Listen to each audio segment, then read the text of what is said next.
Fala pessoal, espero que tenha dado tempo de você ter dado uma esticada aí na perna, ter tomado um gole d'água. Então, como eu vinha dizendo já no final desse último bloco nosso, existem algumas propriedades que em equações envolvendo logaritmo vão ser bastante importantes para a gente. Por quê? Porque elas vão poder permitir a gente reescrever um mesmo logaritmo de uma outra maneira, né? Escrever uma mesma coisa com outra representação. Então, se antes a gente fazia isso através da fatoração, que era tentar reescrever um número de uma outra maneira, que envolvia potenciação, aqui vai ser em si aplicar essas operações para poder reescrever ou até mesmo desmembrar um logaritmo em mais de um, como você pode perceber aqui, onde a gente tem uma divisão, né, no logaritmando, a gente consegue abrir um log para cada um desses componentes. Bom, a gente também tem uma outra situação onde perceba que a gente tem a base B, o logaritmando A, só que esse A ele tem um expoente B, né? Aqui a gente essa regra é comumente chamada de regra do tombo, né? Porque claramente o que acontece é isso daqui. A gente vai pegar esse expoente B e aí a gente vai tombar ele aqui para fora, né? Então, por isso que chama a regra do tombo. Então, ele vai virar uma constante multiplicando o log de A na base B. Então, como você pode ver o que a gente acabou de definir, né? Esse expoente sai por quê? Porque concorda que é sempre mais fácil trabalhar com a expressão mais simples. Se antes a gente tinha uma exponencial, agora a gente vai ter uma outra situação onde não vai ter essa participação de um expoente. E esse expoente nós vamos tratar como uma constante multiplicando o logaritmo. Então essa daqui é outra propriedade bastante importante aqui nessa nossa jornada. Bom, por fim, nós temos mais uma propriedade, né, que eu acho que até mesmo você curioso pensou, poxa Pedro, se a gente tem uma propriedade para o expoente no A, e se eu tivesse expoente no B, né? Perceba que o aluno ele sempre procura a pior situação possível, nunca vai ser um exercício mais tranquilo. Então, o desafio foi lançado, eu imagino que alguém aí em casa deve ter pensado isso, e aqui já a definição de mais uma propriedade. Perceba que a gente aqui vai usar um nome bastante próximo, né? Mas vai ser o tombo invertido. Por quê? Porque como está na base, o expoente não está mais no logaritmando, a gente vai continuar tombando ele, né? Mas tombando no sentido de trazer ele para cá. Mas agora a gente vai inverter como se fosse trabalhar como uma fração, né? Então, fazendo o tombo inverso, esse expoente da base vai virar 1 sobre x vezes o log de A na base B. Então, esse aqui é o tombo inverso, e nitidamente porque o nosso expoente agora está na base, e aí a gente trazendo ele para fora vira uma constante, mas passamos a ter uma fração. Bom, só digitado aí o que a gente definiu juntos agora e destacado. Percebe que em todas as aulas, tudo que eu trago nessas caixinhas são as informações mais importantes. Eu ainda tento usar cores para você em casa, que possivelmente tem dificuldade em matemática, se organizar melhor, mas não, né? Então, não desperdice o tempo que eu tento organizar as informações nas nossas aulas. Então, tudo que tiver nessas caixinhas vale a pena ser anotado num material à parte, como um resumo, né? Como eu já venho mencionando em todas as nossas aulas, matemática vai vir, a sua evolução na matemática vai vir a partir da sua prática de exercícios. E aí, você não precisa ficar lendo, né? Matemática não se lê, matemática se pratica com exercícios, e as informações que você vai precisar para te ajudar são poucas, né? São definições, são propriedades, e aqui está uma delas. Então anota isso nesse seu resuminho, guarde no seu coração, que vai te ajudar para qualquer vestibular que você venha prestar, ou até mesmo uma prova aí da sua escola. Bom, o que mais? Nos resta agora a gente vai fazer mais algumas aplicações, né? Perceba que antes a gente estava trabalhando com expressões bastante simples e agora a gente já vai dar uma complicada. Perceba agora que a gente não está trabalhando mais como log de A na base B, né? Agora a gente tem literalmente uma expressão, uma equação, e aí em cima dessa equação a gente vai tentar trabalhar as propriedades. Bom, então vamos agora juntos lá para o nosso caderno e começar esse exercício item A que está proposto. Bora lá. Bom, pessoal, mais uma vez, né, o interessante é sempre trazer para a nossa folha de anotação a expressão. Então a gente tem nesse item A o seguinte: o log de 10, na base 10, né, de 4x menos 2, igual a log de 2 na base 10 menos log na base 10 também de 2x menos 1. Perceba o quê? Que esse exercício ele até foi muito bonzinho, né? Ele até já deu a base. Imagina que se não aparecesse essas bases aqui, né? E aí aqui a gente também omitisse o 10. É a mesma coisa. Então, se esse exercício vem omitindo 10, ou seja, vem dessa forma aí que eu estou apagando a base, você já tem que saber que está subentendido que a base que nós vamos trabalhar é 10. Então, perceba o quê? Como eu já tinha mencionado, agora a gente não vai trabalhar mais apenas com o logaritmo na equação, e aí o nosso grande trabalho, nosso grande esforço vai ser identificar como reduzir, como agrupar esses termos da melhor maneira possível a fim de igualar, de desconsiderar, né, o logaritmo e trabalhar com algo parecido com uma equação exponencial. Bom, se você prestou bastante atenção aí nessa parte anterior a esse exercício que eram as propriedades, eu tenho certeza que você já bateu o olho aqui nesse sinal de menos, e isso já te deixou com alguma pulguinha atrás da orelha, né? Você falou, olha, a resposta está ali. E exatamente, né? Você já pode perceber, se não me engano, foi a segunda propriedade que eu apresentei, né, aqui nessa nossa aula, que é a situação quando a gente tem o log de m sobre n na base B. O que a gente vai fazer é separar isso para cada um. Então, é log de m na base B menos log de n na base B. Perceba o que, né? Qual dos dois lados que a gente já tem no exercício? Perceba que isso daqui está muito próximo, né? É exatamente o mesmo formato. Só que aqui a gente tem m como 2 e n como 2x menos 1. Então, se nós temos esse lado da igualdade, a nossa ideia vai ser representar do outro lado, né? Desse lado esquerdo. Da mesma forma, se nós tivéssemos esse lado aqui, a gente ia tentar decompor desse outro jeito. Então, seguindo, né, esse agrupamento que a gente vai fazer, nós vamos ficar com o seguinte. Desse lado, do lado esquerdo, permanece inalterado, né? Log na base 10, então eu nem vou reescrever aqui para a gente já ir exercitando essa nossa memória.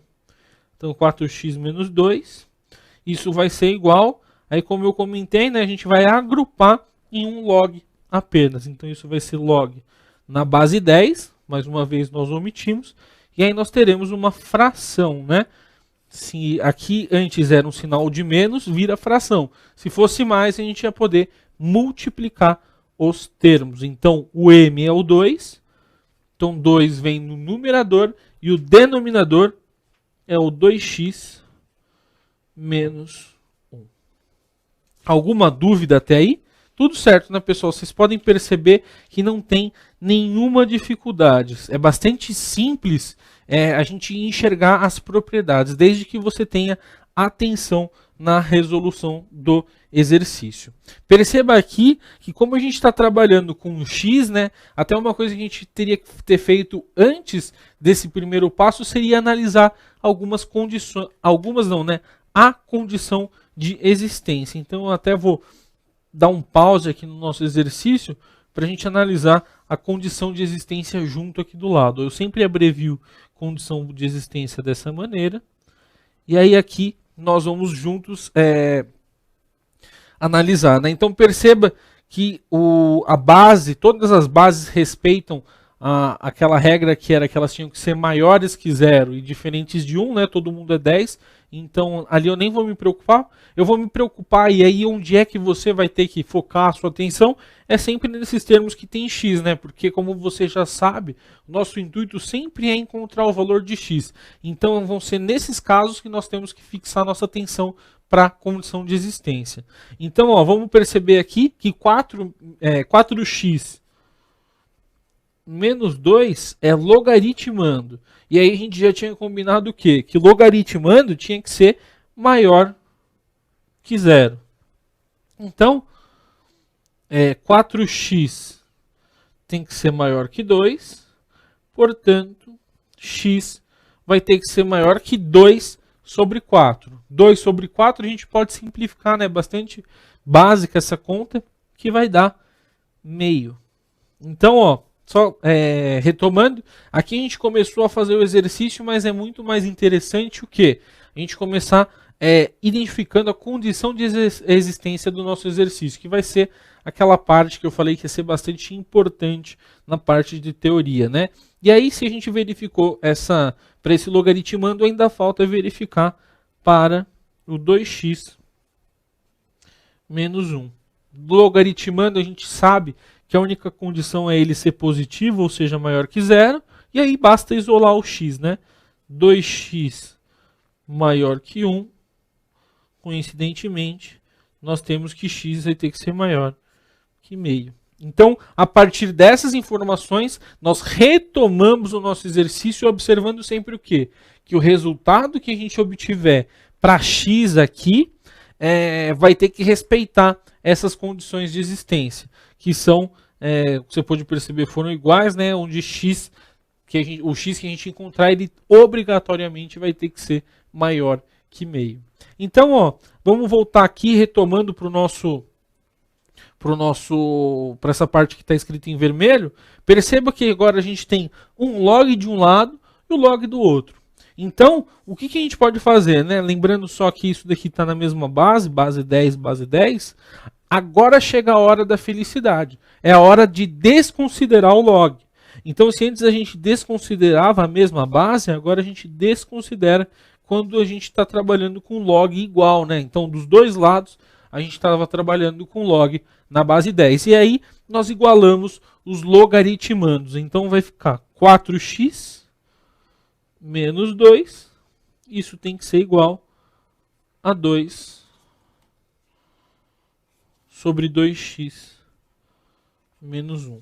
E aí, sem segredo nenhum, né? Agora a gente já não está mais falando de logaritmo, não estamos mais falando de exponencial.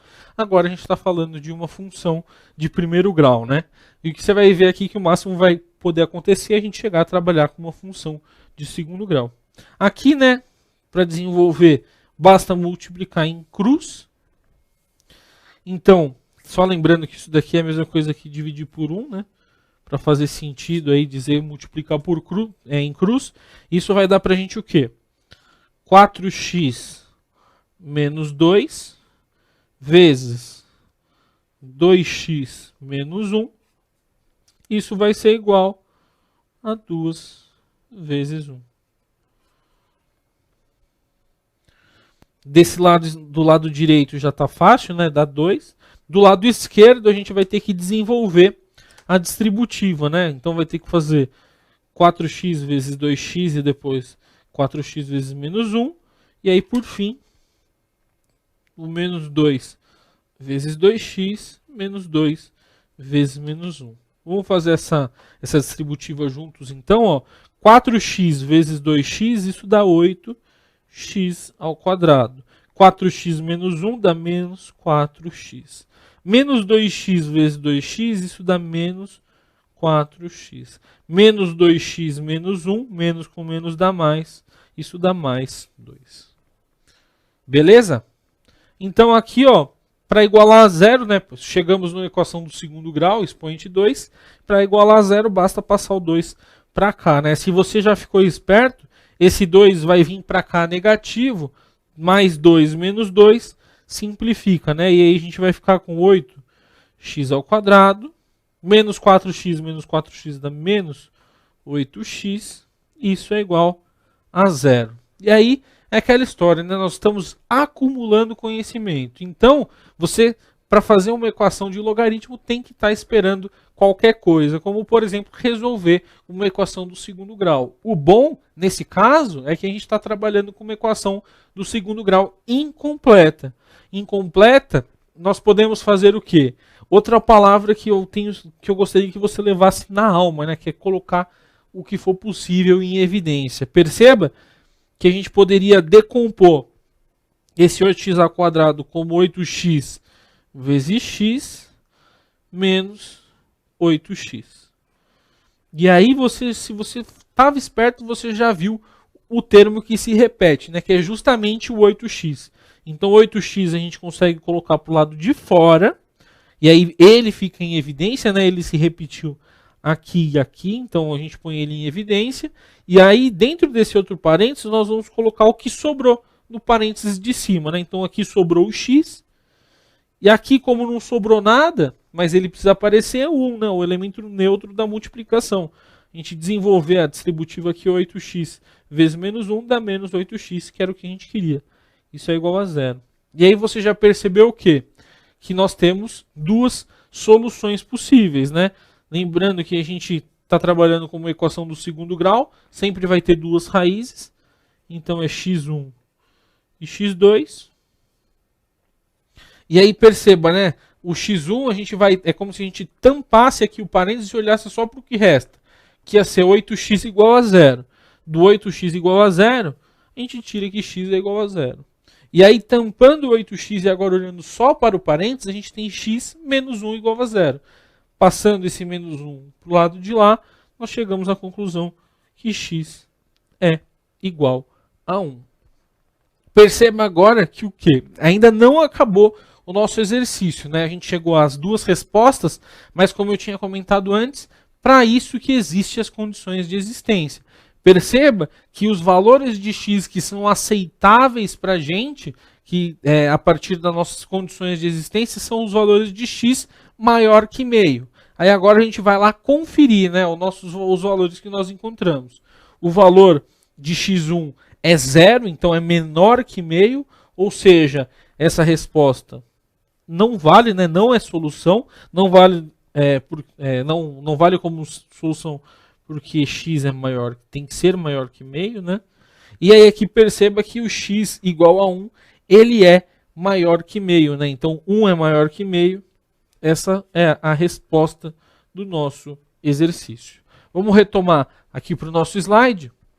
Bom, pessoal, um exercício um pouco mais comprido, né? Vocês puderam perceber que exige um desenvolvimento um pouco maior, exercícios como esse, mas você pode perceber que não existiu grande dificuldade na sua solução. Vamos fazer mais uma pausa para você se hidratar em casa e aí a gente já volta para continuar resolvendo o exercício. Até daqui a pouco.